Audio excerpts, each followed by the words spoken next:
So, und damit der Blutdruck direkt wieder raufgeht, liebe Zuschauer. Der Hassknecht. Der Name, der ist schon Programm. Ein jeder tut, wie er nur kann. Hassknecht, wie schon der Name sagt. Der Hass ist es, an dem er nagt.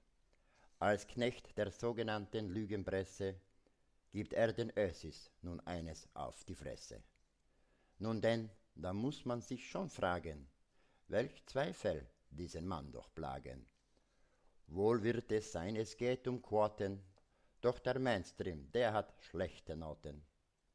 In der Birne weich und hohl schmettert er ein Schmähgedicht aufs Geradewohl.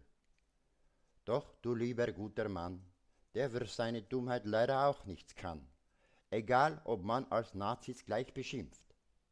Das hat man dir so eingeimpft.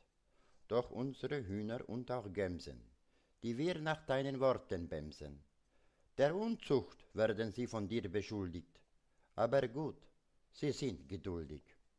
Und erst die Schwester eines jeden fragt verdammt, wo sind da die Bläden? Die Antwort nun nur lauten kann, Schwesterchen, schalt bloß den CDF nicht an.